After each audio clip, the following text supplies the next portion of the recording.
Oh, please. A fake ID? Is that the best you can do? You must think I'm a complete idiot. The early morning sun cast long, clean shadows across the courthouse parking lot. It was a place of deliberate order, where rows of dark sedans and official vehicles sat in silent testimony to the structured world they served. The air was still cool, carrying the faint scent of dew on asphalt and the promise of a busy day ahead. It was in this quiet theater of procedure that Judge David Sterling's day took a sharp, unexpected turn. He was a man whose presence commanded a quiet respect. In his mid-40s, Judge Sterling carried himself with an air of composed authority that was neither forced nor arrogant. It was the natural bearing of a man confident in his purpose and comfortable in his own skin. His suit, a conservative charcoal gray, was impeccably tailored, and his shoes were polished to a mirror shine. As he stepped out of his black, government-issued sedan, he took a moment to straighten his tie, his mind already cycling through the morning's docket. The case before him was a complex contract dispute, and he was reviewing the finer points of corporate liability law in his head. His designated parking space was clearly marked. A sturdy metal sign, painted in stark white against a blue background, read, "Reserved, Judge D. Sterling." There was no ambiguity. It was a small but necessary perquisite of the job, ensuring that the judiciary could access the building without delay. He locked his car with a soft chirp and was about to turn toward the imposing granite steps of the courthouse when a voice, sharp and grating, cut through the morning calm. "Hey, you! You can't park there!" Judge Sterling paused, his hand still on his briefcase handle.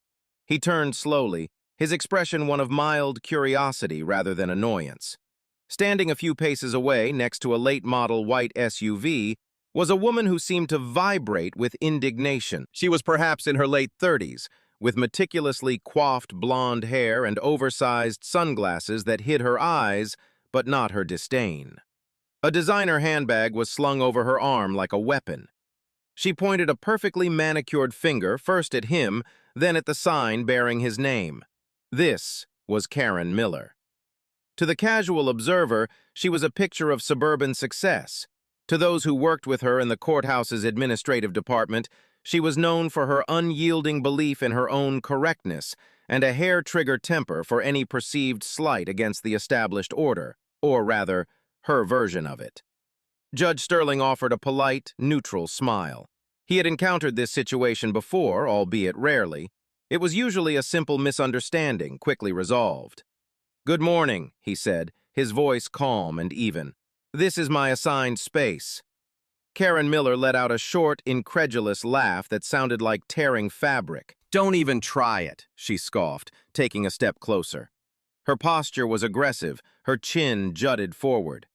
"I've worked in this courthouse for 7 years. I know every single judge on a first-name basis. You are not one of them." The finality in her tone was absolute. In her mind, the conclusion was foregone. She had seen a black man park in a spot reserved for a figure of authority, and her internal calculus had instantly declared it a violation. The possibility that he was that figure of authority did not compute. It was a bug in her system, an error she was determined to correct. "Ma'am, I can assure you that I am Judge Sterling," he replied, keeping his voice steady. He refused to be drawn into an argument. His position did not require him to be defensive. "I was appointed to the federal bench last year."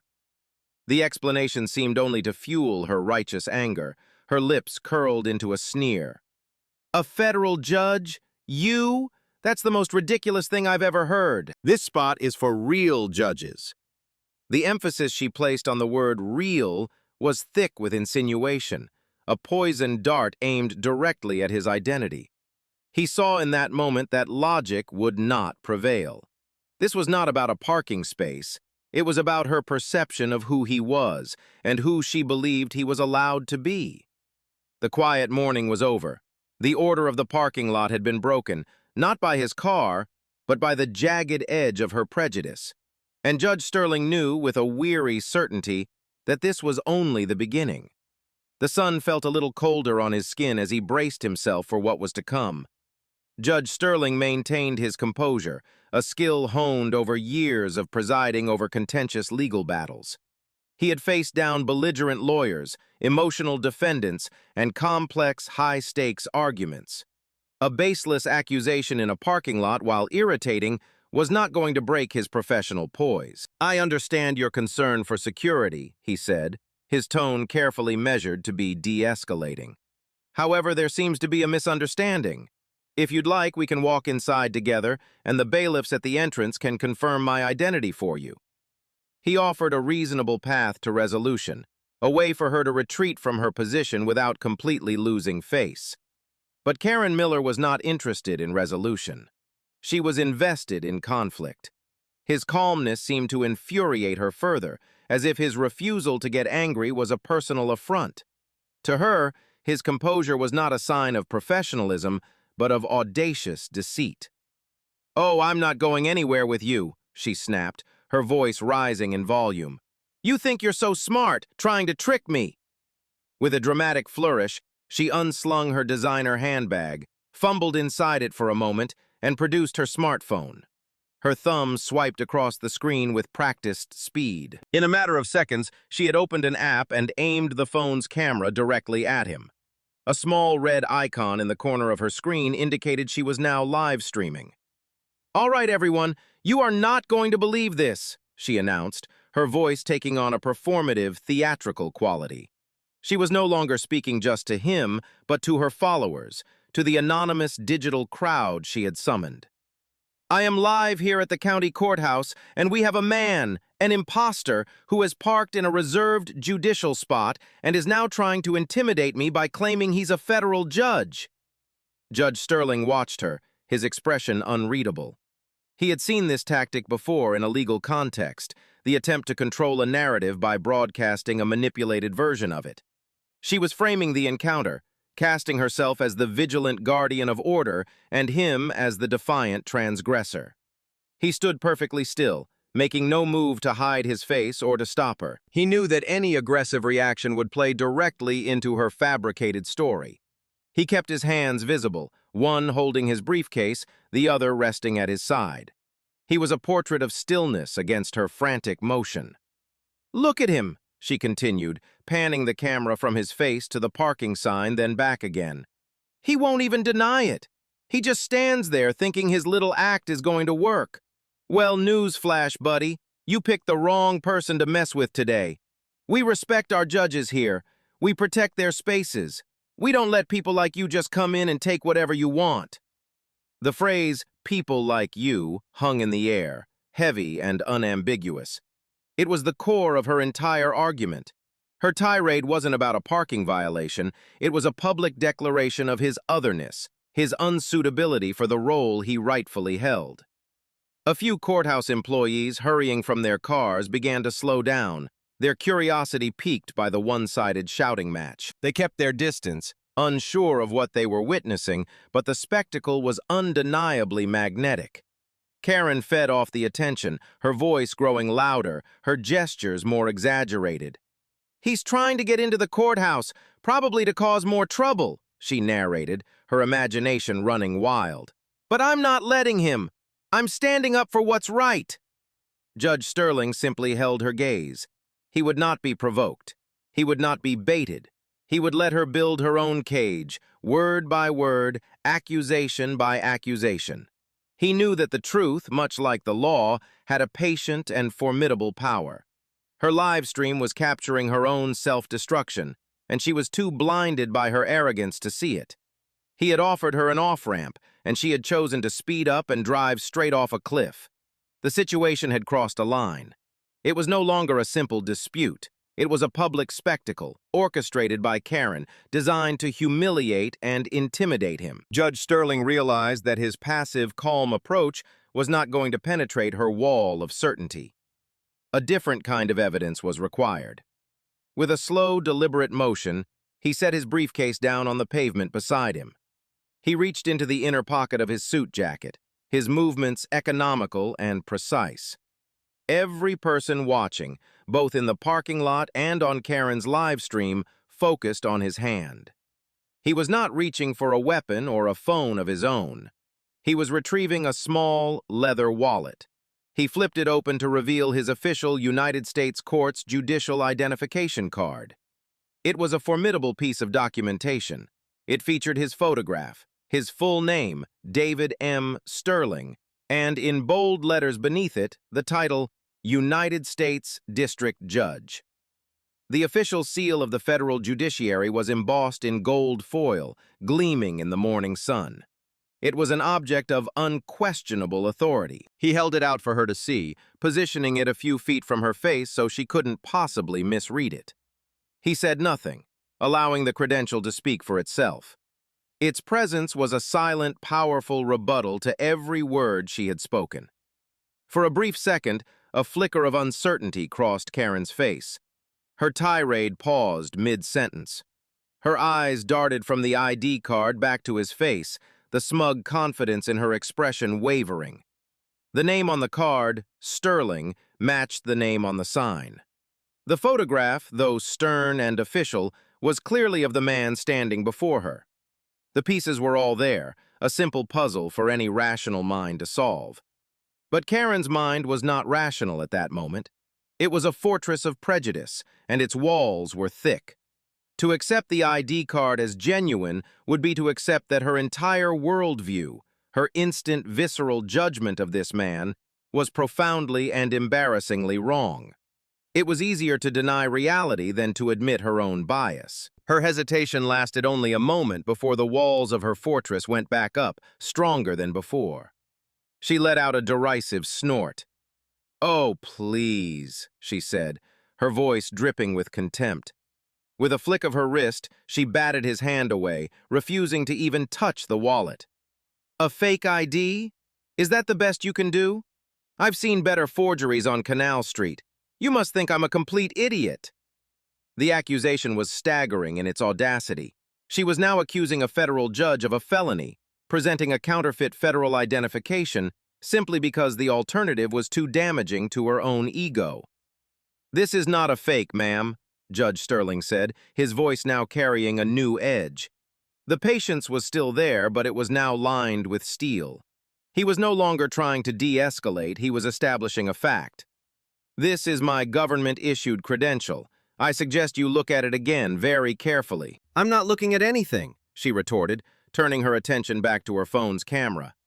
"You heard it, folks. He's doubling down on the lies. Now he's got a fake ID. This is getting serious. He's not just a trespasser, he's a con artist." She took a step back, creating more distance between them as if he were dangerous. "That's it. I've had enough of this. I'm calling security. We'll see how your little fake ID holds up when real law enforcement gets here." She turned her back to him, phone pressed to her ear as she presumably dialed the courthouse security desk. Her voice was loud and self-important. "Yes, hello. This is Karen Miller from administration. I'm in the rear judicial parking lot. There is a man here impersonating a judge, trespassing in a restricted area, and he just presented a fraudulent federal ID. I need security and police down here immediately. He's becoming aggressive." Judge Sterling calmly returned the wallet to his jacket pocket and picked up his briefcase. He stood his ground, waiting. He had presented irrefutable proof of his identity. She had not only rejected it, she had twisted it into another accusation. She had escalated the situation beyond any point of simple resolution. Now the official mechanisms of the courthouse she claimed to revere would have to get involved. And he knew that when they did, the truth would be undeniable. Within minutes, the measured pace of the courthouse morning was officially disrupted.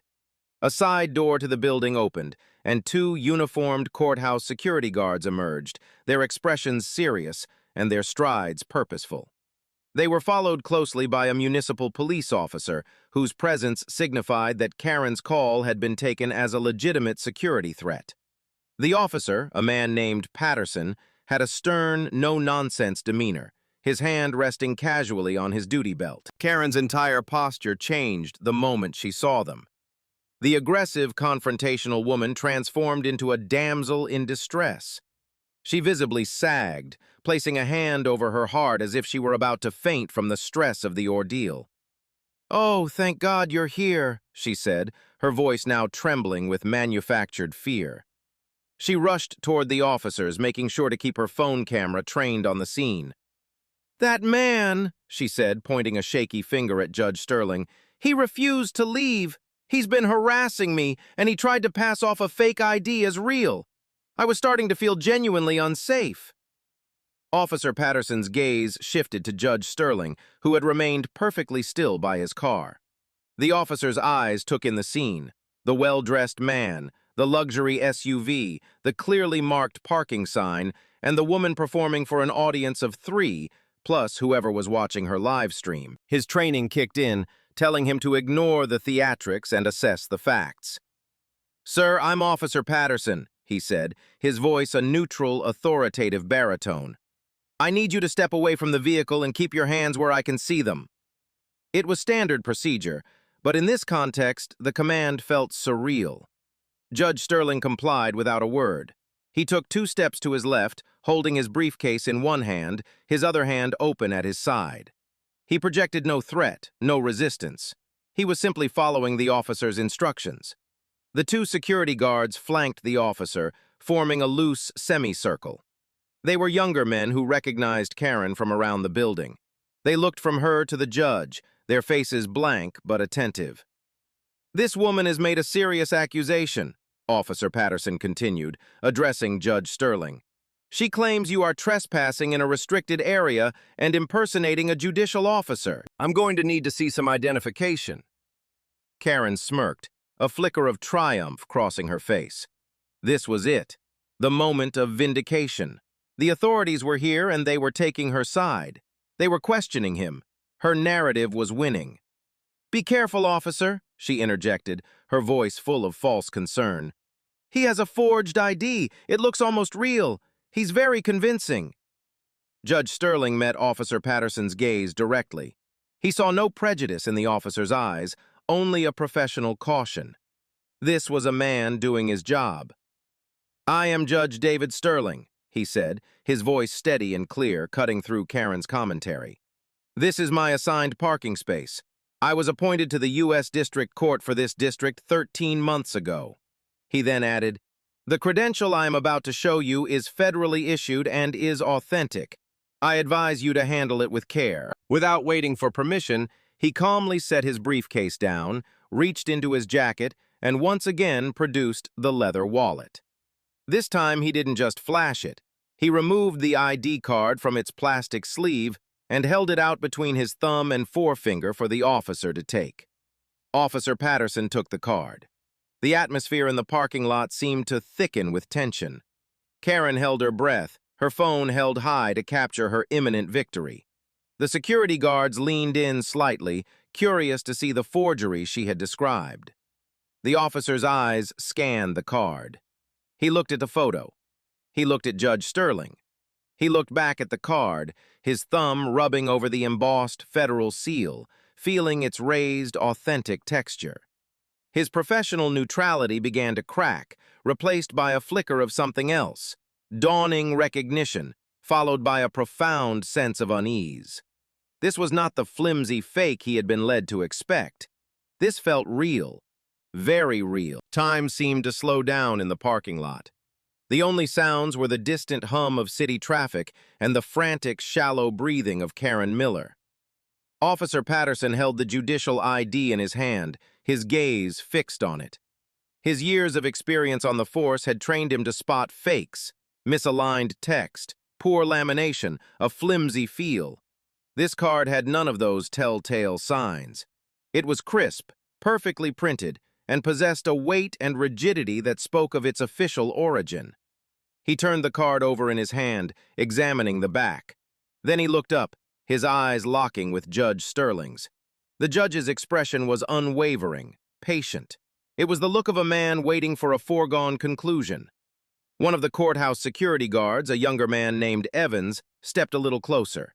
He had been on the job for 2 years and had made it a point to learn the names and faces of the judges. The name on the card, David M. Sterling, sparked a memory. He hadn't seen the judge often, as federal judges typically used a more secure entrance. but he had seen the official memo announcing the new appointment the previous year. "Patterson," Evans said, his voice low and hesitant. "Wait a minute, I think that's him. Judge Sterling. He was appointed by the president, sworn in last spring." The other guard's eyes widened slightly. He remembered the memo now, too. They had all been required to review it. Karen heard the guard's words, and a wave of panic began to prickle at the edges of her smug certainty. "What are you talking about?" she hissed, her voice a harsh whisper. "He's lying. Don't listen to him." Officer Patterson ignored her. He pulled out his own radio. "Dispatch, this is Patterson, Unit 714. I need you to run a judicial verification. Last name Sterling, Sterling. First name David, initial M. U.S. District Court, this district." "Copy that, 714. Stand by," a voice crackled back.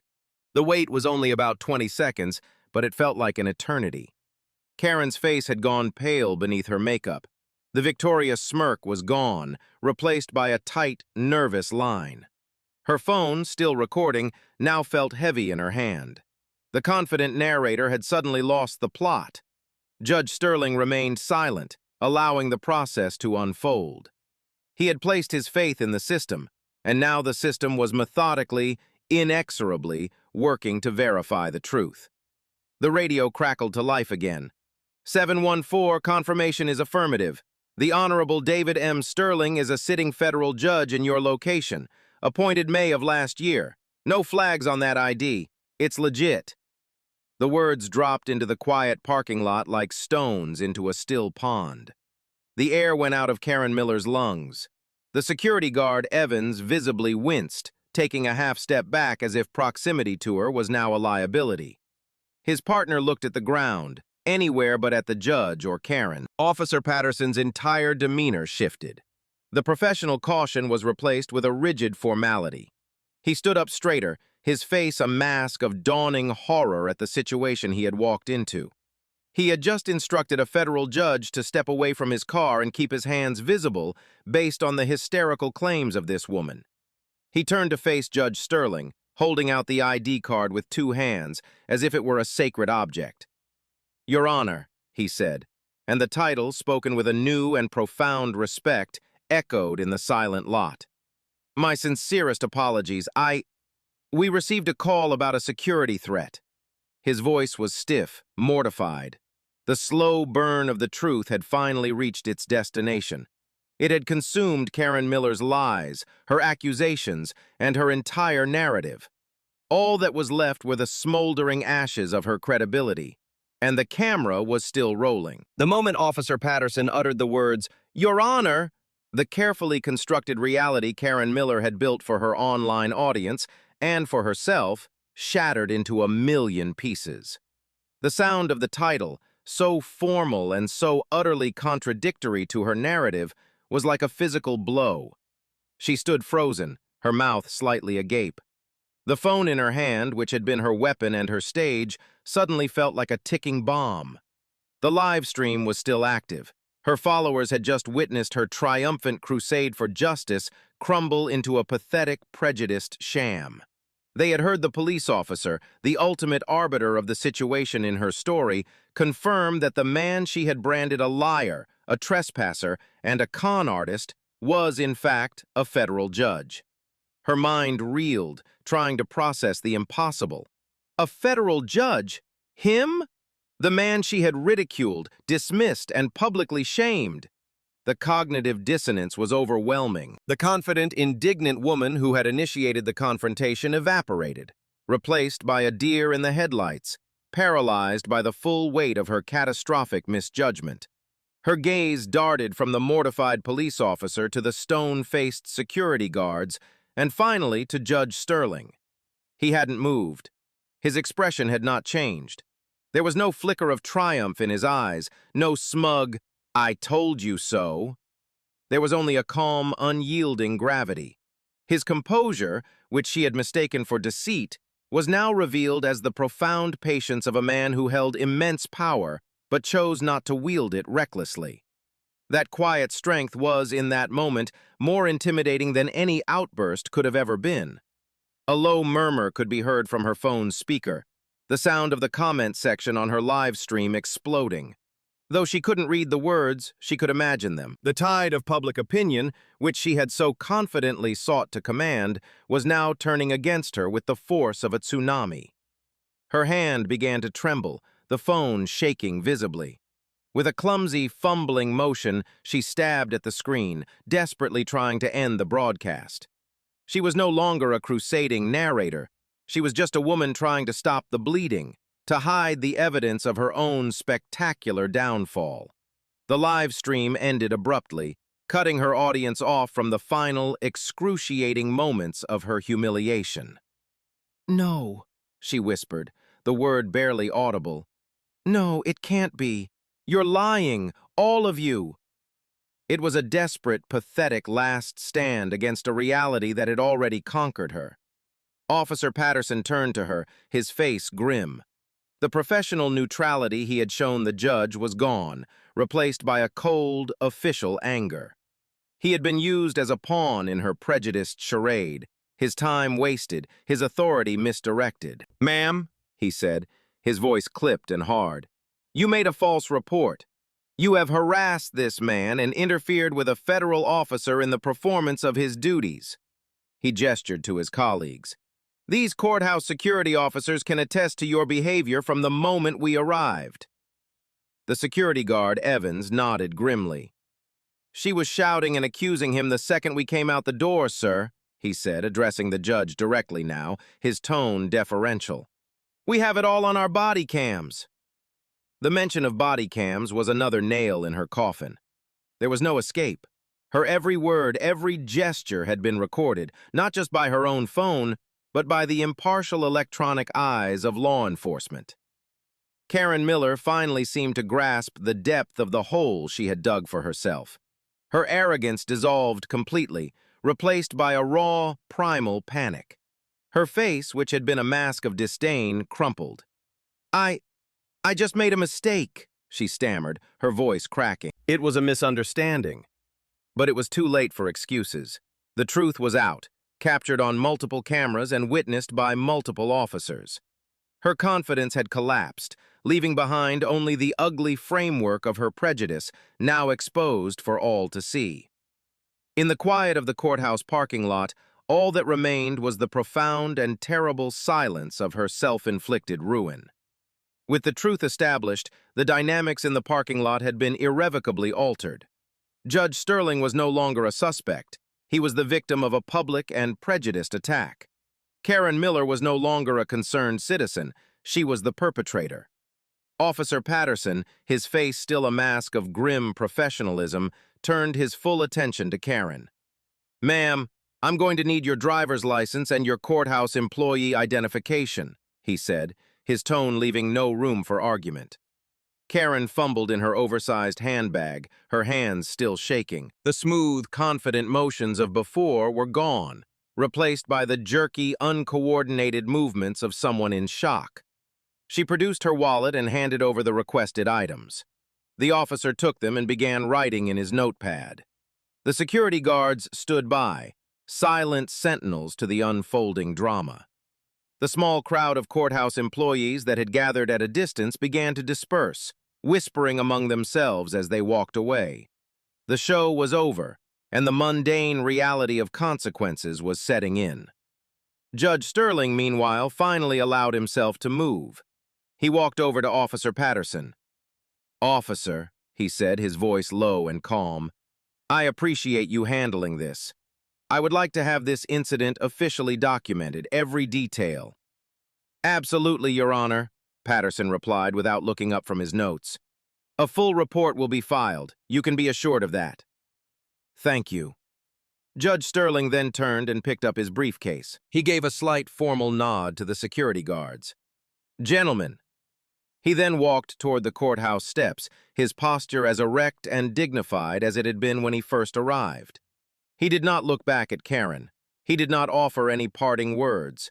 His part in the parking lot drama was over. He had a docket to attend to, a job to do. He would let the system he served handle the rest. As the heavy glass doors of the courthouse swung shut behind him, Karen was left alone with the police officer and the guards. The weight of her actions seemed to physically press down on her.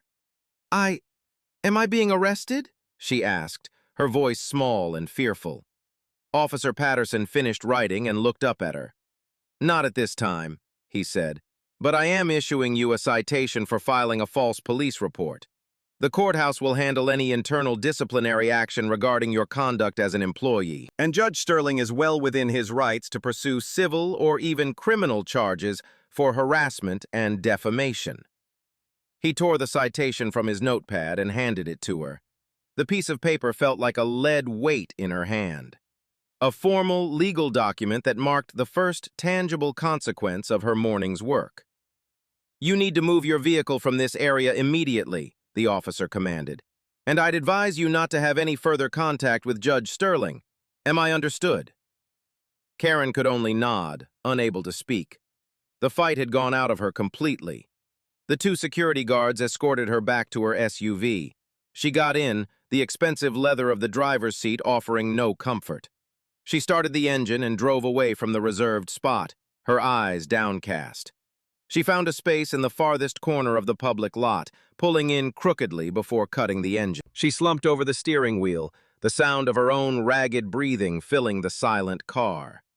The tranquility of her morning, her career, and her reputation had been shattered, and she knew with a sickening certainty that this was just the beginning. The citation was a piece of paper. The security report was a file, but the video, the live stream she herself had created, was already out there, multiplying in the digital ether, a permanent and unforgiving record of her disgrace. By the time Judge Sterling reached his chambers, the story of the parking lot incident had already begun its inexorable march through the courthouse. It traveled at the speed of gossip, leaping from the security desk to the clerk's office, whispered over cubicle walls and murmured in the hushed quiet of the law library. The initial reports were fragmented, colored by the perspective of the few who had witnessed parts of the confrontation. But the core elements were consistent. Karen Miller from administration had aggressively confronted a black man in the judicial parking lot, only to discover he was the new federal judge. The narrative solidified with remarkable speed. The courthouse was a closed ecosystem, a place with its own rigid hierarchy and unwritten rules. An attack on a judge, especially one so public and so clearly motivated by prejudice, was not merely gossip, it was a scandal. In the administrative offices on the second floor, a palpable chill settled over Karen's department. Her empty desk was a silent testament to the morning's events. Her colleagues exchanged uneasy glances, speaking in hushed tones. Many were not surprised. Karen's abrasive personality and her thinly veiled sense of superiority were well known. They had seen her snap at cafeteria workers, talk down to junior clerks, and complain endlessly about any perceived breach of protocol. They had always dismissed it as Karen being Karen, but this was different. This was an escalation they couldn't ignore.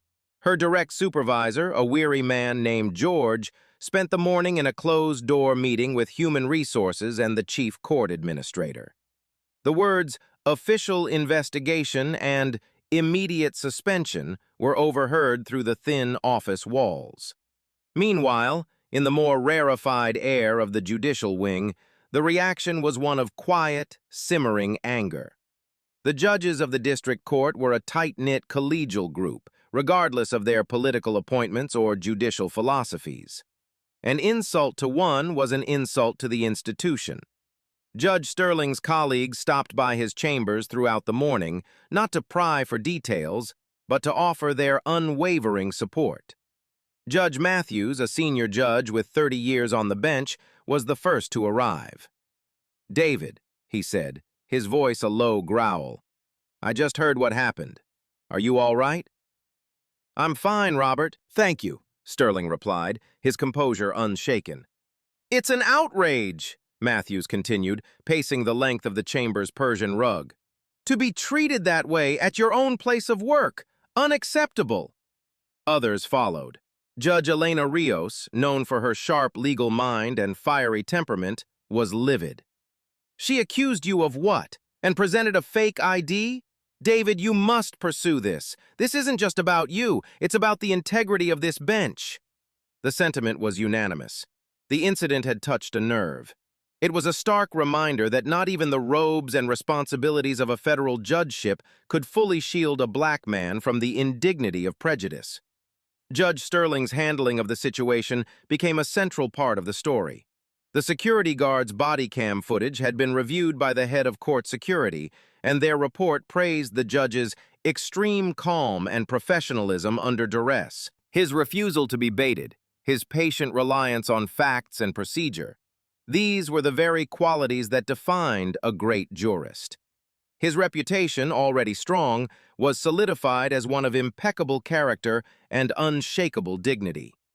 By lunchtime, the whispers had coalesced into a single, undeniable truth within the courthouse walls. Karen Miller had committed a catastrophic, career-ending error, and Judge David Sterling had demonstrated exactly why he belonged in the parking spot, on the bench, and in the revered halls of justice. The internal verdict had been rendered long before any formal process could be completed. While the courthouse buzzed with internal gossip, a much larger and more chaotic trial was beginning in the court of public opinion. The 6 minutes of video Karen Miller had live-streamed did not simply vanish when she ended the broadcast. In the digital world, nothing ever truly disappears. Screen recordings of the stream had been captured by dozens, perhaps hundreds, of her followers. Within an hour, those recordings began to surface on social media platforms. The first clip appeared on Twitter, posted by a user with the caption, "Local Karen harasses a black man at the courthouse for parking. Wait for the ending." The video was electric. It was a perfect, self-contained drama of hubris and comeuppance. It had a clear villain, a calm protagonist, escalating tension, and a stunningly satisfying plot twist. The algorithm, that invisible god of modern information, seized upon it. The video was liked, retweeted, and shared, its momentum building exponentially. By mid-afternoon, it was a national trend. The hashtag #CourthouseKaren was born. News aggregators, content creators, and social media influencers picked up the story, adding their own commentary and analysis. The video was dissected frame by frame. Karen's every sneer, her dismissive wave of the hand, her confident pronouncements of fake ID and people like you were played and replayed for an audience of millions. Her identity was discovered with terrifying speed. A digital sleuth cross-referenced her live stream account name with her other public profiles, and within a few hours, her full name, her place of employment, and her photo were circulating widely. The courthouse's public phone lines began to ring incessantly with calls from angry citizens and reporters. The court's official social media pages were flooded with comments demanding she be fired. The public's verdict was swift and merciless. Karen Miller was not seen as a woman who made a simple mistake. She was seen as the living embodiment of a toxic archetype, the entitled white woman who uses her privilege as a weapon and calls the authorities on black people for simply existing in spaces where she believes they don't belong. In contrast, Judge David Sterling became an overnight folk hero. His stoicism in the face of her vitriol was hailed as a masterclass in dignity. People lauded his patience, his refusal to sink to her level, and the quiet authority he projected. He was everything she wasn't: professional, respectful, and secure in his identity without needing to tear down others. Memes were created, celebrating his calm demeanor with captions like, "Unbothered King," and "Letting the trash take itself out." The story transcended a simple viral moment. It became a flashpoint in the ongoing national conversation about race, privilege, and justice. It was a perfect, infuriatingly clear example of implicit bias in action. Law professors, civil rights activists, and television pundits all weighed in. The incident in the parking lot was no longer a private matter. It was a public lesson, broadcast to the world. From the privacy of her home, where she had been sent on an immediate, indefinite leave, Karen Miller watched her life unravel online. Every refresh of her browser brought a new wave of condemnation. Her personal social media accounts were so inundated with hateful messages that she had to delete them entirely. The digital world she had tried to use as her stage had become her pillory. She had wanted an audience, and she had gotten one, far larger and far more judgmental than she could have ever imagined. The digital firestorm that engulfed Karen Miller was impossible for the courthouse administration to ignore. What had started as an internal personnel issue had exploded into a full-blown public relations crisis. The courthouse, an institution that prided itself on impartiality and sober judgment, was now at the center of a viral story about bias and harassment, perpetrated by one of its own employees on its own grounds. The chief court administrator, a formidable woman named Eleanor Vance, convened an emergency meeting early the next morning. The room was tense. The head of HR was present, along with the head of security and the court's legal counsel. The evidence was laid out on the large conference table: Officer Patterson's official report, the sworn statements from the 2 security guards, the log of harassing phone calls the court had received, and printouts of news articles and trending social media posts. The centerpiece of it all was a tablet playing the infamous live stream video on a loop, the sound muted. They didn't need to hear it. Karen's expressions of contempt and disdain told the whole story. There was no debate about the facts. The evidence was overwhelming and irrefutable. Karen Miller's actions constituted gross misconduct, harassment, and behavior that brought the entire judicial system into disrepute. Her employment is untenable, Eleanor Vance stated, her voice leaving no room for discussion. She has become a liability to this institution. Her actions were not just unprofessional, they were a direct contradiction of the values we are sworn to uphold: justice, fairness, and respect for all, regardless of background. She demonstrated none of those. The head of HR quickly agreed. We have more than enough grounds for immediate termination for cause. Her employee file shows a pattern of minor complaints about her attitude, but nothing of this magnitude. This is a clear violation of our code of conduct and our anti-harassment policies. The decision was made in less than 15 minutes. The only remaining discussion was about the logistics of the termination and how to manage the public fallout. A carefully worded press release was drafted, announcing that the employee involved in the regrettable incident was no longer employed by the court, effective immediately. The statement reaffirmed the court's commitment to a safe and respectful environment for all judges, staff, and members of the public.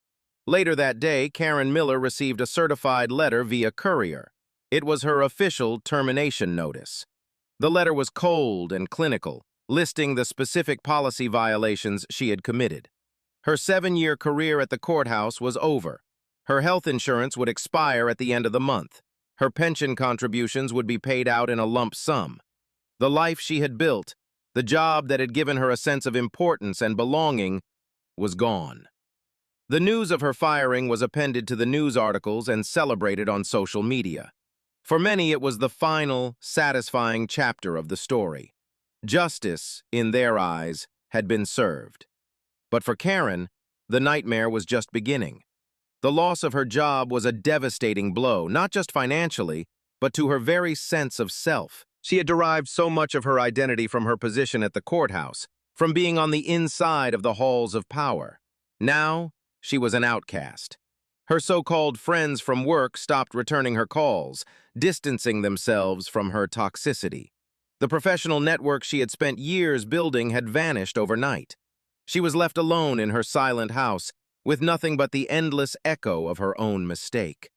The viral fame, which had burned so hot, began to fade as the internet's attention moved on to the next outrage. But the consequences remained. She was now infamous, her name and face inextricably linked to a public act of prejudice. Any future employer who ran a simple Google search would find the story. Her career in any public-facing or administrative role was, for all intents and purposes, over. The ruins were all around her, and she had no one to blame but herself. In the weeks that followed the incident, A semblance of normalcy returned to the courthouse. The media attention faded. The phone stopped ringing with angry calls, and the name Karen Miller became a cautionary tale whispered among employees.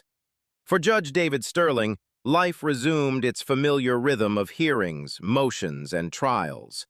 He presided over his courtroom with the same measured temperament and intellectual rigor as always. On the surface, it seemed as if he had moved on, leaving the ugly confrontation in the past. But beneath his calm exterior, the judge was engaged in a period of deep reflection.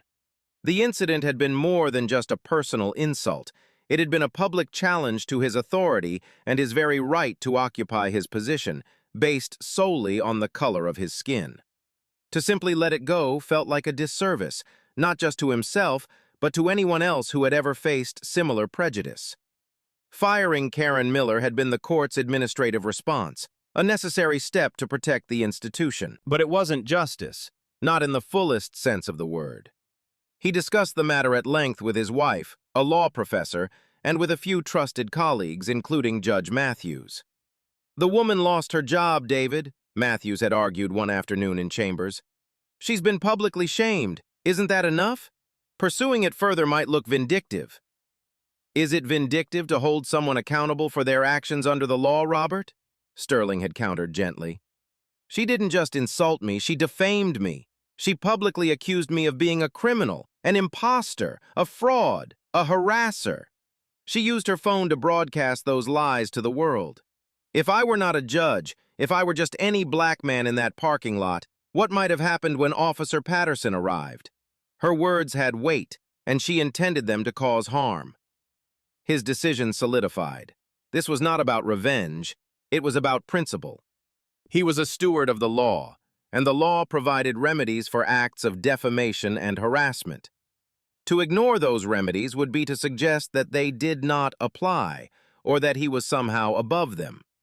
He believed the opposite was true. Precisely because he was a judge, he had a duty to use the system properly and transparently. He would not use his influence, only the tools available to any other citizen. With a clear mind, he contacted a respected civil litigation attorney from a top firm in the city. He wanted to ensure there was a clear separation between his judicial role and his role as a private citizen seeking legal recourse. "I want to be clear," Judge Sterling told the attorney, a sharp woman named Alana Reyes, during their first meeting. "This isn't about the money. Any damages awarded will be donated to a civil rights charity. This is about accountability. I want a legal finding on the record that what she did was wrong. I want the truth to be adjudicated, not just tweeted."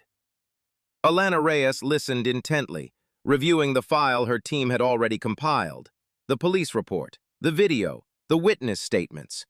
The case was, from a legal perspective, an ironclad slam dunk. "Your Honor," she said, "we can certainly achieve that. A civil suit for defamation and intentional infliction of emotional distress is more than warranted. We will file the complaint next week." Judge Sterling nodded, a sense of quiet resolve settling over him. He had not sought this fight, but it had come to him. He would not answer a screaming tirade with one of his own. He would answer it with a formal legal complaint, filed in the correct jurisdiction, served by a process server, and argued by a licensed attorney. He would respond to her chaos with his order. It was the only way he knew. The path to justice would be deliberate, methodical, and unassailable. The filing of the civil lawsuit, Sterling versus Miller, sent a fresh ripple through the legal community and briefly revived media interest in the story. This was no longer just a case of viral shaming, it was a formal legal battle. A sitting federal judge was suing a private citizen for defamation. It was a rare and significant move. Karen Miller, now unemployed and increasingly isolated, was served with the lawsuit at her home. The thick packet of legal documents, delivered by a stoic process server, felt like a final, crushing blow. The language within was dense and unforgiving, detailing her actions in the parking lot in stark, clinical terms. Count 1, defamation per se. Count 2, intentional infliction of emotional distress. Count 3, false light invasion of privacy. Panic set in. She had depleted most of her savings and now faced the daunting prospect of hiring a lawyer to defend herself against a man who was an expert in the very system she now found herself trapped in. After several rejections from high-profile attorneys who wanted nothing to do with such a toxic and unwinnable case, she finally found a lawyer willing to take her on. He was a pugnacious, media-hungry attorney named Rick Gleason, who saw the case not as a battle to be won on merits, but as an opportunity for publicity. Gleason's strategy became immediately clear: paint Karen as the real victim. He held a press conference on the courthouse steps, the very place Judge Sterling entered every day. "My client, Ms. Karen Miller, is a dedicated civil servant who made a simple mistake," Gleason declared to a small gathering of reporters. "She saw something she believed was a security risk and she reported it. Is that now a crime in this country? This lawsuit is a gross abuse of power, a powerful man using his position to crush an ordinary citizen. Ms. Miller is a victim of cancel culture, and we will fight this judicial bullying with everything we have." The narrative was weak, but it was all they had. The legal machinery began to grind. Motions were filed. Discovery requests were sent. Judge Sterling's attorney, Alana Reyes, was methodical and relentless. She requested copies of Karen's employment file, her social media data from the day of the incident, and most importantly, she scheduled a date for Karen Miller's deposition. The deposition would be the first time Karen would have to answer for her actions under oath. It would take place not in a courtroom, but in a sterile law firm conference room. There would be no jury, no adoring online audience, just Alana Reyes, a court reporter, and her own lawyer, Rick Gleason. Reyes's team prepared meticulously. They created a second-by-second transcript of the live stream video. They had forensic analysts enhance the audio to ensure every one of Karen's words was crystal clear. They compiled statements from the courthouse employees who had witnessed her long history of abrasive behavior. On the other side, Gleason prepped Karen, trying to coach her to stick to the concerned citizen narrative. "Just say you were worried about security," he instructed. "Say you couldn't see the sign clearly. Say his demeanor felt threatening. We have to create doubt." But Karen was a poor actress. Her anger and resentment still simmered just beneath the surface. She truly believed on some level that she had been wronged, that the world had turned against her unfairly. She couldn't see that she was the architect of her own demise. As the deposition date loomed, she vacillated between nervous fear and a renewed, defiant indignation. She was about to face a legal mind far sharper than her own, and she was walking into the room armed with nothing but brittle excuses and a distorted sense of victimhood. The machinery of justice was awakening, and it was pointed directly at her. The conference room was cold, both in temperature and atmosphere. A long, polished mahogany table reflected the sterile fluorescent lights from above. At one end sat Karen Miller, looking smaller and more anxious than she ever had in the parking lot. Her lawyer, Rick Gleason, sat beside her, a stack of papers arranged neatly in front of him. Across the table was Alana Reyes, Judge Sterling's attorney. She exuded a calm, surgical precision. A court reporter sat silently at the head of the table, her fingers poised over her stenotype machine. "Ms. Miller," Reyes began, her voice even and professional, "this is a deposition. You are under oath, just as you would be in a court of law. Do you understand that lying under oath is a crime called perjury?" "Yes," Karen mumbled. Reyes started with simple background questions, establishing Karen's employment history and her familiarity with the courthouse layout. Then she turned to the day of the incident. "Ms. Miller, you stated in your public comments through your attorney that you were acting out of a concern for security. Is that correct?" "Yes," Karen said a bit more firmly. "I saw someone in a restricted spot. I was concerned." "The spot is marked with a sign, is it not?" "Yes." "And what does that sign say, Ms. Miller?" "It says reserved for a judge," she conceded. Reyes slid a large, high-resolution photograph across the table. It was a clear shot of the parking sign. "It says, reserved, Judge D. Sterling, does it not? It includes the judge's name. Karen glanced at the photo. I guess so. I didn't read it that closely. You didn't read it closely? Reyes's voice registered a faint, clinical surprise. You were standing right next to it. In your live stream video, you gesture at it multiple times. Are you saying you pointed to a sign repeatedly without ever reading the name printed on it in large, clear letters? Gleason shifted in his seat. Objection, argumentative. Noted, Reyes said, never taking her eyes off Karen. Please answer the question, Ms. Miller. Karen's face flushed. I was focused on the situation. It was a stressful moment. Reyes nodded slowly, as if accepting a weak excuse she had fully anticipated. She moved on. You approached Judge Sterling and told him he couldn't park there. He then identified himself as the judge, correct? He claimed he was a judge, Karen corrected, a hint of her old defiance creeping back. And what did you say in response to that claim? I didn't believe him. Why not, Ms. Miller? Reyes's question was simple, direct, and devastating. Karen stammered. He didn't look like a judge. There it was, the core of it, uttered under oath. Gleason closed his eyes for a brief second. What do judges look like, Ms. Miller? Reyes pressed, her voice remaining perfectly level. I don't know. Just not like him. He was wearing a suit and tie, was he not? He was well-spoken.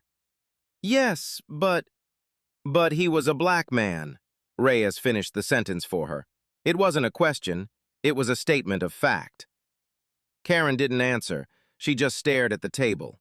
Reyes continued, relentless. She played the audio from the live stream. The entire room listened to Karen's shrill voice, her sneering laughs, her declaration of fake ID, and her pointed use of the phrase, people like you. Ms. Miller, after Judge Sterling presented you with his official federal judicial identification, you batted it away and called it a forgery.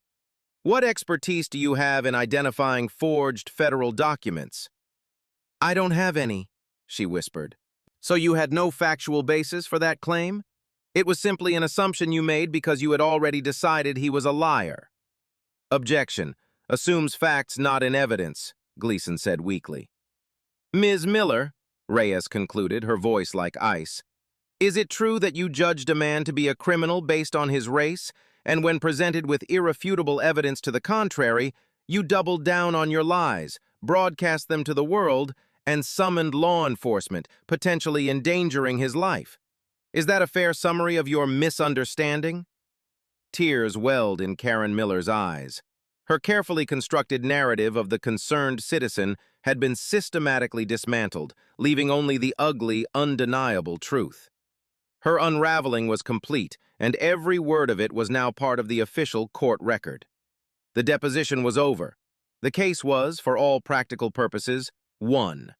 With the disastrous deposition on record, the path seemed clear for a swift and decisive summary judgment in Judge Sterling's favor.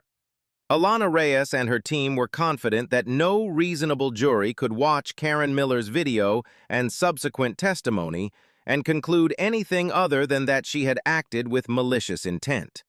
A trial seemed almost a formality. But the legal system, for all its deliberate procedure, can sometimes produce moments of pure, unintentional irony. The case of Sterling versus Miller, being a civil matter filed within the district, had to be assigned to a judge. In most federal districts, this process is handled by a computerized system known as the case assignment wheel.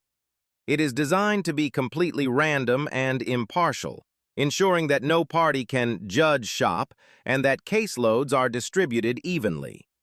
The system randomly selects a case from the pile and randomly assigns it to one of the active judges in the district. On a Tuesday morning, the court clerk initiated the assignment for a new batch of civil filings. The algorithm whirred silently on a server deep within the courthouse. It picked up file C24789, Sterling v. Miller. It spun the virtual wheel of available judges. The digital pointer spun past Judge Matthews, past Judge Rios, past a dozen other names, and then it stopped. Assigned to The Honorable David M. Sterling. The clerk stared at the screen in disbelief. He called his supervisor over. The supervisor stared at the screen. They both knew this was a problem. A judge cannot, under any circumstance, preside over their own case. It is the most fundamental conflict of interest imaginable. It had to be a one-in-a-million statistical fluke, a bizarre quirk of the random assignment system. The protocol for such a situation was clear. Judge Sterling would have to immediately recuse himself, citing the obvious conflict, and the case would be randomly reassigned. The clerk of court promptly sent a formal notification to Judge Sterling's chambers, flagging the assignment as an error requiring immediate recusal. The memo landed on Judge Sterling's desk.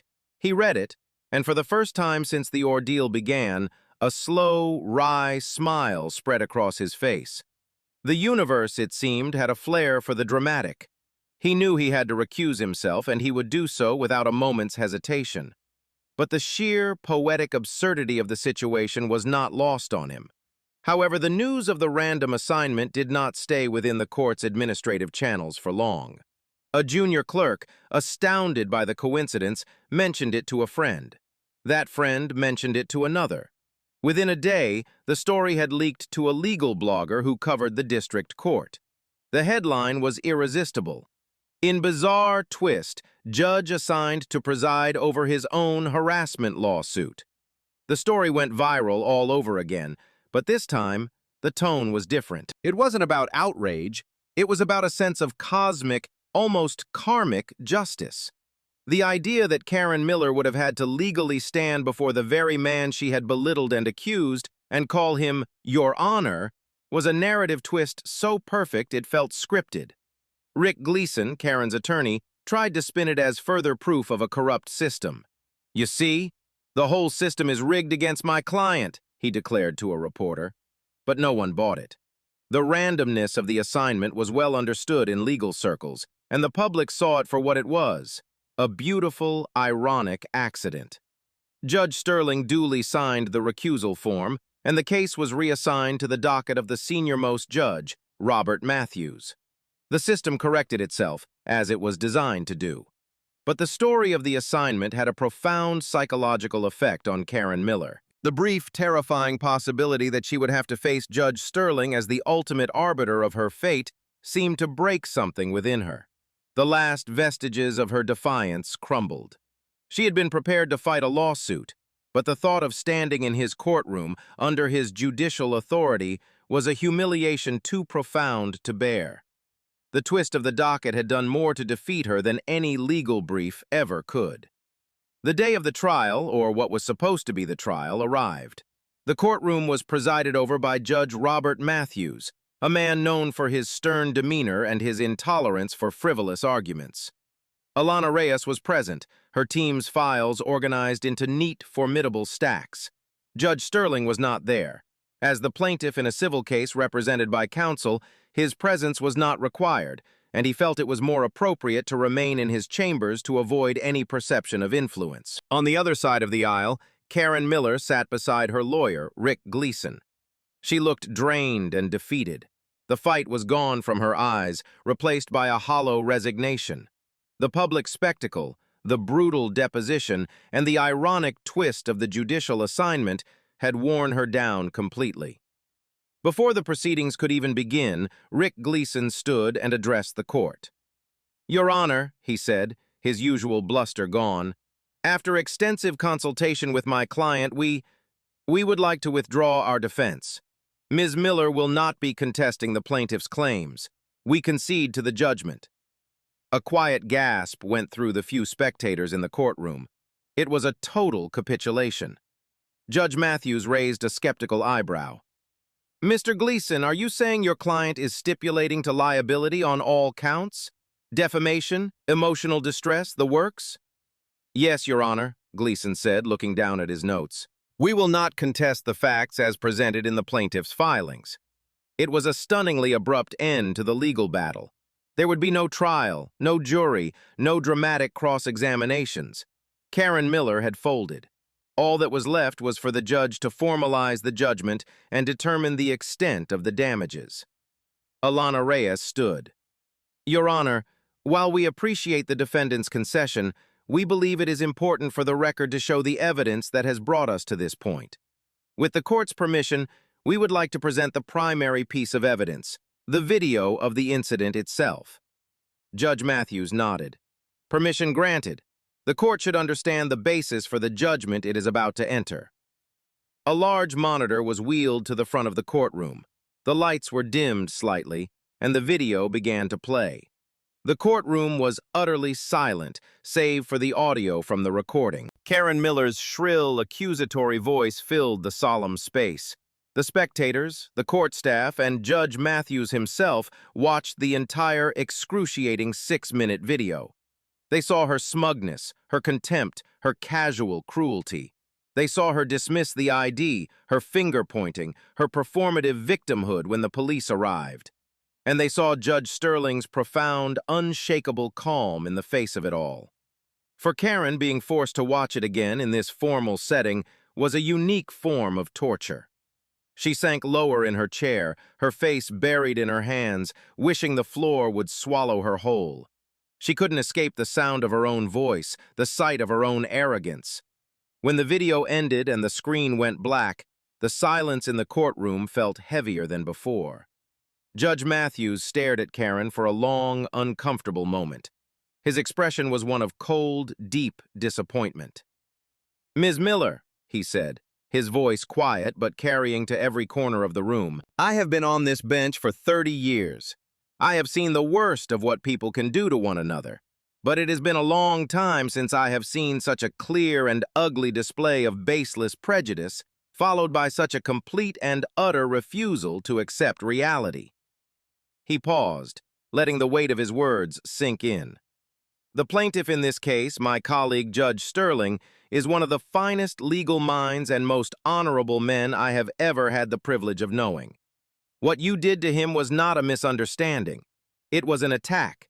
You attacked his integrity, his character, and his very right to exist in the position he has earned. Karen began to sob quietly, her shoulders shaking. There is no need for a trial, Judge Matthews concluded, his voice like stone. The evidence is absolute.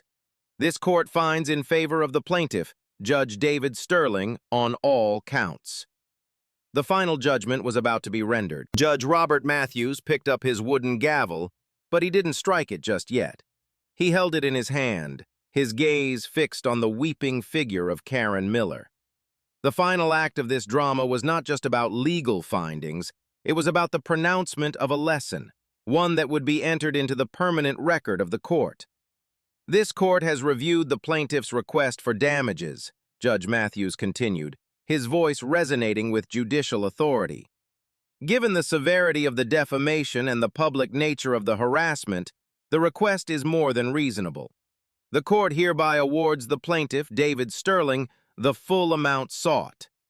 He named a figure, a significant sum that would be financially devastating for the now unemployed Karen Miller. A sharp intake of breath was her only audible reaction.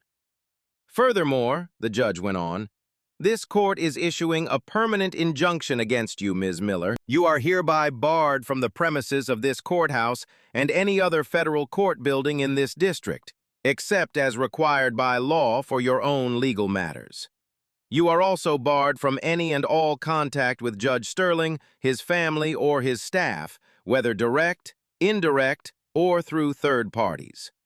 A violation of this order will be treated as contempt of court and will result in your immediate arrest. The penalties were severe, but they were just. She had abused her access to the courthouse to commit her offense, and now that access was being permanently revoked. She had harassed a man, and now the law was placing a permanent shield between him and her. Judge Matthews looked from Karen to her lawyer, and then out at the courtroom. He seemed to be speaking not just to the people in the room, but to the broader world that had watched this story unfold. Let the record show, he said, his voice rising with conviction, that the foundation of our justice system is the principle of equal treatment under the law. It is the idea that who you are, what you look like, or where you come from does not change your rights or your responsibilities. The defendant in this case acted as if that principle did not exist. She appointed herself judge, jury, and executioner in that parking lot, based on nothing more than crude and ignorant prejudice. He finally raised the gavel. Her actions were an insult to Judge Sterling, but they were also an insult to this institution and the very ideals it represents. He paused, letting the silence hang in the air for a final dramatic beat. He then looked directly at Karen Miller, who had finally lifted her tear-streaked face. "In his filing," Judge Matthews said, "my colleague made a point of stating that this lawsuit was not about personal revenge, but about affirming a principle, so let me affirm it now." He brought the gavel down with a sharp, definitive crack that echoed through the silent courtroom. "Justice is blind to color," he declared, his voice cold and clear. "But consequences are not." The sound of the gavel was the sound of finality. It was the end of Karen's legal battle, the end of her career, and the beginning of a long, difficult road of repayment and reflection. The judgment was absolute. The consequences were hers to bear. As the court adjourned, Karen Miller remained seated, a broken figure in the grand, impartial hall of justice, finally and completely silenced by the very system she had so arrogantly sought to weaponize. As the courtroom emptied and the story of Karen Miller's final, silent defeat became a matter of public record, a profound quiet settled around the narrative. The storm of outrage and viral attention had passed, leaving behind the stark reality of a life irrevocably altered by a few minutes of baseless arrogance. It is in this quiet that the deeper, more unsettling questions begin to surface. What creates a Karen Miller? Her actions were not born in a vacuum. They were the product of 1,000 small assumptions, a lifetime of unchallenged biases, and a deep-seated, perhaps unconscious belief that her perception of the world was the only one that mattered. She saw a black man in a place of power, and instead of seeing a judge, she saw a threat to her established order. Her outburst was a desperate, ugly attempt to force reality back into the shape she expected it to be. One cannot help but wonder what might have changed the outcome. What if Judge Sterling had lost his temper? If he had raised his voice and argued back with the same venom she displayed, the narrative could have been twisted instantly. The video would have shown two people shouting, and her claims of feeling threatened might have found fertile ground in the minds of those who share her biases. His superpower in that moment was not his judicial authority, but his profound emotional discipline. What if there had been no cameras at all, neither hers nor the security guards? It would have become a messy, unverifiable he said, she said incident, where the word of a longtime administrative employee might have been given undue weight against that of a relatively new judge. The objective truth, captured on video, was her ultimate undoing. The lesson, therefore, is not simply that racism is wrong or that one shouldn't jump to conclusions. It is a more nuanced and strategic one. The story of Judge Sterling teaches that the most powerful response to loud, aggressive ignorance is not reciprocal anger, but quiet, unshakable confidence in the truth. It is about patience, meticulous documentation, and allowing the established systems, whether they are courthouse security protocols or the civil justice system, to work. Dignity is not a passive quality. It is an active strategy. By remaining calm, Judge Sterling did not just protect his own peace. He created the perfect canvas upon which Karen Miller could paint a portrait of her own prejudice for the entire world to see. Justice, in this case, wasn't about a triumphant confrontation, but about the slow, methodical, and inevitable victory of truth over a loud and ugly lie. This whole incident leaves us with much to think about. How do we confront these kinds of biases when we see them in our own daily lives? And what do you think is the most effective way to respond to someone who simply refuses to accept the facts right in front of them? Let me know your thoughts in the comments below, and please consider subscribing for more stories that make you think.